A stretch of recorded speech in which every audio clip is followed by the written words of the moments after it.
o policial tá armado 24 horas por dia, porque infelizmente é uma guerra constante que nós vivemos. Não, mas falando ainda mais sobre isso, cara, eu acho que isso só acontece porque é muito brando, as leis são brandas. Porque imagina nos Estados Unidos, você matar um policial, não tá, acabou sua vida, não é? Pensa bem. Pronto, Não é? Eu não preciso comentar nada em cima. É. Acabou a sua vida. Acabou a vida. Sabe por quê? Aliás, você sabe por quê? Porque a polícia é o Estado. É. Não tem problema de desviar um pouquinho, não, né? Claro que não. Aqui Então, a gente vai e à vontade, volta, então. Pô, no Jacarezinho, eu tava comentando no meu podcast. A polícia chegou. Vamos falar sobre o Jacarezinho? Bora. Esse é um assunto que eu queria falar Fica bastante. à vontade. Pra quem não tá por dentro, dá toda a ambientação, o que era a operação, por que aconteceu, e as imagens que acabaram vazando, que depois eu vi até, estavam colocando imagem que não era nem de lá. Não era nada daquilo. Então, eu já fiz 2 vídeos no canal. Então vamos lá. A Operação Accepts foi uma operação da Polícia do Rio de Janeiro para desarticular tentáculos do Comando Vermelho que estavam aliciando juventude, a molecada que assiste o Podpah, sabe? Incentivando jovens a ir pro tráfico, né? E assim, é uma comunidade difícil, uma comunidade de morro que eles têm comandamento. O que acontece? A gente estava conversando com o Fábio Bop, com policiais operacionais. O criminoso, há muitos anos, os criminosos no Rio de Janeiro se armaram pesadamente, tem fuzis. E quando o traficante, o chefão, ele dá um fuzil na mão de um criminoso da favela para segurar o crime, para lutar pelo lado do mal, aquele cara não pode segurar um fuzil e fugir. Né? É uma realidade que ele vai estar de fuzil ali para ir pro confronto. Então, a gente tem confronto em São Paulo? Tem muito confronto. Mas, assim, os confrontos em São Paulo... Se eu for em umas comunidades de São Paulo, eu nunca ouvi falar de ter 5, 10 caras de fuzil. Cada fuzil tem 30 cartuchos, Léo. Caramba, cara. 30. 6 fuzis tem 180 tiros. Nossa. Então tem 6 caras de fuzil para receber a gente. O fuzil atravessa... Rasga pessoas, 2, 3. Mas carro, lataria? Carro forte, lataria tudo. Caramba. É muito potente, entendeu? Então... Exército, né? Arma militar. Arma militar. Então, assim, no Jacarezinho, logo que eles chegaram, a Polícia do Rio tem um carro blindado, que é pra subir morro, Caveirão. Já apareceu em filme e tal? Já. Eles chegaram, um policial saiu do Caveirão. Quando o policial saiu do Caveirão, ele tomou um tiro na cabeça. Caralho. A ocorrência começou porque ele teve que sair do Caveirão porque tinha barricadas, não dava pra subir. E os caras já esperando... Com o tiro amarrado. Então, você pega, monta a barricada, isso chama-se emboscada.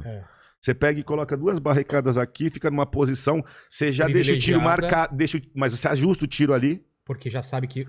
O carro vai parar ali. É um lugar estreito. Isso.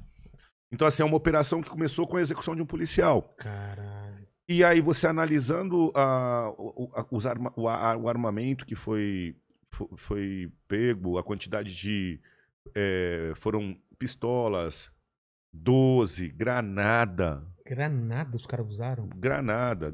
Não, foi apreendido granada, submetralhadora, 12 pistolas, muitas armas. Então,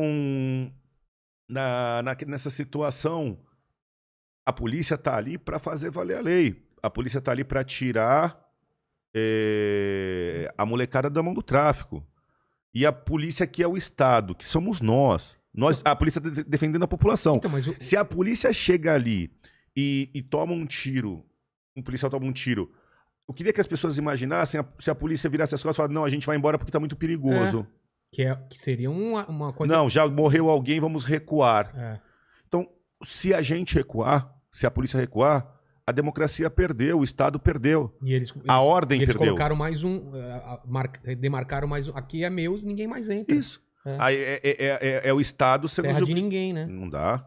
Então, quando a polícia vai, ela tem que ir para resolver. Mas uma operação dessa, por exemplo, tinha helicóptero junto, tinha gente... Toda a estrutura. Mas como que você consegue definir, por exemplo? Esse cara devia estar muito escondido, esse sniper. Vilela, é morro e é irregular. As favelas são irregulares. Quando você pensa aqui num bairro, você tem as ruas paralelas e as... né? Exatamente, uma casa do lado da outra. É uma coisa toda... Você não sabe. E eles conhecem o território que nem a palma da mão. Eles sabem onde cada viela e cada beco vai chegar. Se o beco é um beco sem saída ou não. Qual casa que ele pode se esconder, Qual casa ele pode se esconder ou não. Eles têm todo esse controle, têm um armamento pesado de guerra, sabem usar a arma, senão não acertavam um tiro na cabeça, à distância. Né? E eles não recuam. A polícia do Rio de Janeiro vive uma situação sui generis. A gente tem dificuldade em São Paulo? Tem. A gente tem aqui quadrilhas do Novo Cangaço, essas quadrilhas de rouba-banco, você já viu? Claro, Invade a cidade. Quando você vai prender uma quadrilha dessa, tem 4, 5 caras armados de fuzil. Mas você estudou, planejou, você sabe que tá indo pegar os caras do rouba-banco. Você tá indo focado. No Rio de Janeiro, você vai sair para fazer uma operação para prender alguns, cumprir uns mandados e desarticular uma favela, você não sabe se você vai ser recebido por tiro de fuzil e de quantas pessoas.